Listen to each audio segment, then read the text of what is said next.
Welcome to the video lecture series on communication theory and techniques.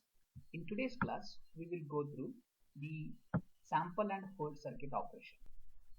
Here, if you observe, the sample and hold circuit consists of an input signal g of t, which is analog, an amplifier which has a unity gain and low input impedance, and a switch and the capacitor. So here, how to obtain the sample and hold circuit output. If you give an input signal g of t and the switch is when it is closed, so the signal is sampled. So here you can observe this is my input signal which is g of t, and when the switch is closed for a duration of t, it is sampled and the capacitor starts charging. Later, when the switch is open, the capacitor starts discharging, but here this offers a high input impedance and the capacitor won't discharge immediately. So the capacitor starts holding the charge during the when the switch is open. So that's why it is called as a sample and hold circuit. So here if you observe, let us say my switch is closed, so the input signal is sampled and the capacitor starts charging. So that is what I call as a sampling time. Later, when the switch is open, the capacitor, instead of discharging completely, it discharges very slowly. So the discharging time is maintained very low. So that is where the capacitor starts holding the charge for a certain duration. So with that we obtain the sample and hold circuit for the input signal g of t. So it is also called as a staircase approximation of the input signal. Next, we will see the reconstruction part of the sample and hold circuit. The sampled signal is applied to the sample and hold circuit first. Later, we use a low pass filter because I need to get back my original message signal, which is a low frequency component. After this is also called as a reconstruction filter.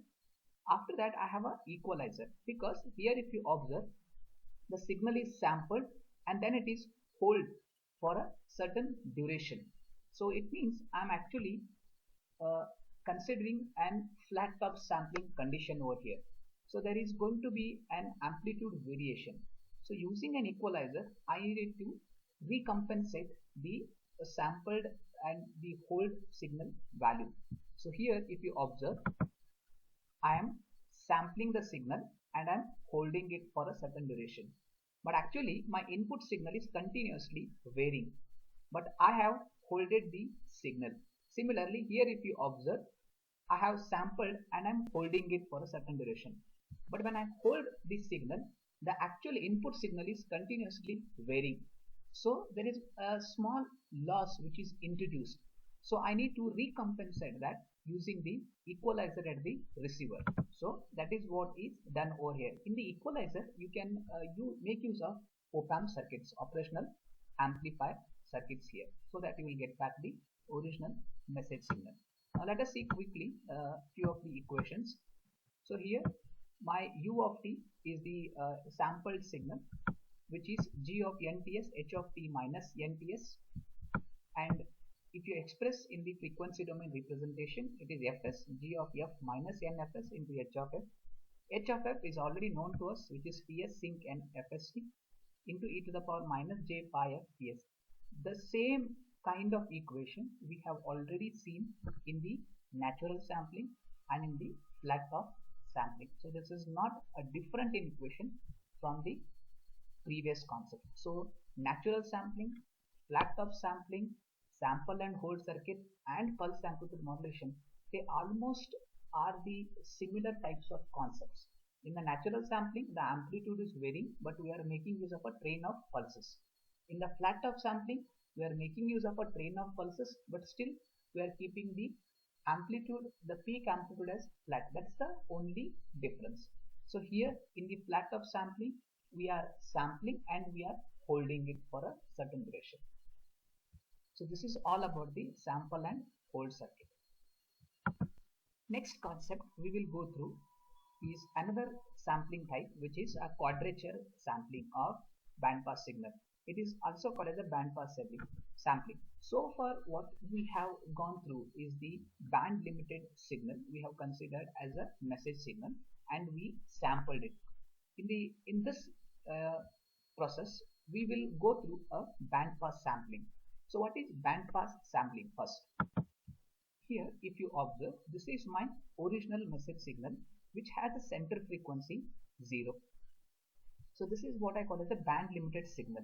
Now I have to use bandpass signal. So what I should do is I need to shift this signal here in the frequency domain, and the center frequency should be other than 0. Let us say this signal, if I shift it over here and the center frequency is, let us say, 5 kilohertz. So such signals is what I call as a bandpass signal. So bandpass signal is one whose center frequency is not 0. And practically we make use of bandpass signal for the sampling. Now let us see the block diagram for the bandpass sampling. Here my input signal g of t is actually a complex signal which is given as gi of t plus gq of t, and that signal I am multiplying with cos 2 pi f ct and here with the sin 2 pi f ct. So cos and sin, they are 90 degrees apart, so it's an example for the quadrature component. Now what is the need to multiply with cos 2 pi f ct? As I already told you, even if I only take g of t and if I just sample it, I'll get g of nts. So it becomes a band limited sampling. But as I told you, now I need a center frequency other than 0. That's why I need to shift my signal. So shifting will come when I multiply with cos 2 pi f ct as well as with the sin 2 pi f ct. So my original signal, which is complex in nature, is multiplied with the cos 2 pi f ct and sin 2 pi f ct. So here what I get is actually now a band pass signal. So that input signal is applied to the low pass filter. So if there is any noise components will be eliminated. Later I sample it here. This is basically a switch. So when the switch is closed, the signal is sampled at every regular interval. So here you can make use of a transistor or a JFET as a switch for sampling. So when I do that, I get 1 by 2 gi of nts. Now you may ask how gi of nts comes here. Remember, this g of t is my complex signal. Any band limited signal is a complex signal. So which is given as gi of t plus gq of t. So that signal we need to multiply with cos 2 pi f ct and sin 2 pi f ct, and later we apply it through the switch and sample it. We get 1 by 2 gi of nts. So for this, I would like to suggest you, go through my Impartus video lecture where I have done this process and I have solved this complete equation in detail in the class. So for that, refer the link given in the description. So next I got my sampled signal 1 by 2 gi of nts, and this is my gq. So gi, this is in phase component, this is my quadrature phase component. Later I need to now pass the gi of nts, which is my sampled signal, through the reconstruction filter. So this is basically what we call as a reconstruction of the sampled signal. So we do reconstruction because I need to get back my original message signal from the sampled signal. So gi of nts, which is my sampled signal, it can be scaled by 1 by 2, it can be scaled by 1 by 4. Okay, it is not a problem because it's just an amplitude factor. So pass that signal, sampled signal, through the reconstruction filter. So when you pass it, here what you get is actually a g of t, which is basically a band limited signal. It's a band limited signal, but as you know, we are dealing with band pass signal. So the g of t now needs to be shifted by a frequency of fc. So that's why I multiply with the cos 2 pi f ct. So g of t is the output of the reconstruction filter.